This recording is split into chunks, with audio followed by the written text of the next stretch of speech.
Hi, this is Michael Orrell and Russ Jeffries from MobileBurn.com, and we have with us right now the brand new Samsung Galaxy S2. This is a 4.3-inch capacitive touchscreen equipped device. Runs TouchWiz 4.0, and we'll show you some of the features of that in a bit. But one of the things that's really cool is this is a very, very narrow device. It's less than 8.5 millimeters thick for most of its body. A little bit of bulge down here at the bottom. Really feels nice in the hand in spite of the large display. In terms of some of the hardware controls, volume control on the left-hand edge, lanyard loop fixing point, got the power and standby button on the right-hand edge. There's no dedicated camera shutter button. This button down here at the bottom is a home screen button. It's not a D-pad or anything like that. Touch-sensitive back and menu buttons. No search key on this. Forward-facing camera, you can see some sensors up there as well.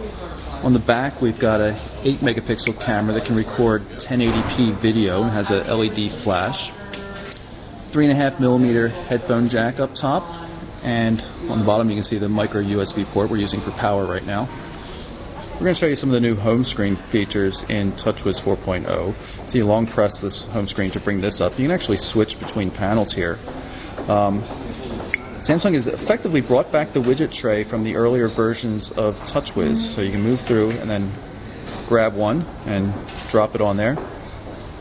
And the cool thing is you can keep going and continue to configure things. It's really quite nice. There's also, of course, you can set shortcuts, wallpapers, and everything like that as well.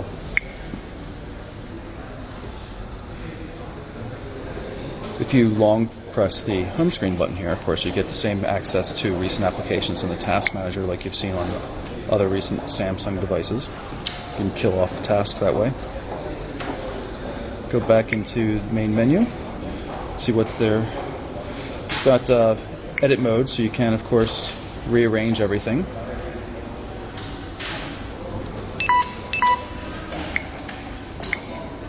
Launcher manager.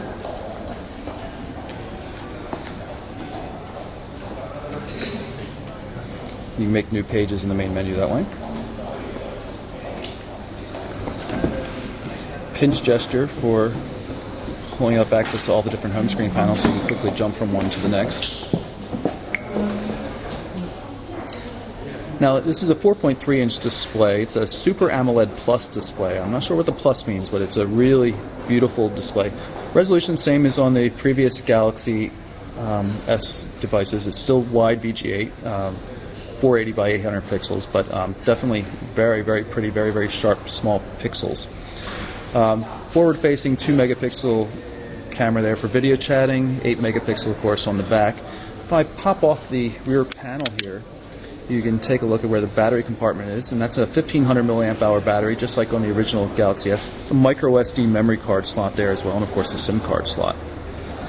We're going to pull up the camera application so you can see it. I have to look around for it. Camera's right there. As I mentioned, there's no camera shortcut key here. So here we are. Same switch for moving back and forth between video and camera still modes. In terms of video, it records 1080p video.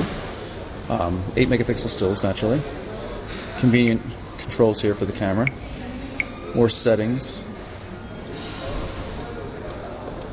Much simpler layout. Everything right in front of you. And of course, the on-screen camera shutter button.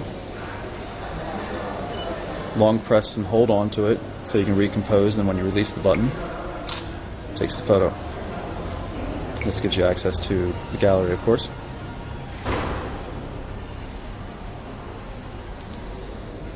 I'm going to switch this to 1080p Full HD video mode, and we're going to shoot a video. And there's poor Russell hiding behind the camera. Stop it here and play it back and see how it works. You can't blame them if it doesn't work. This is not production firmware, but let's see what it looks like.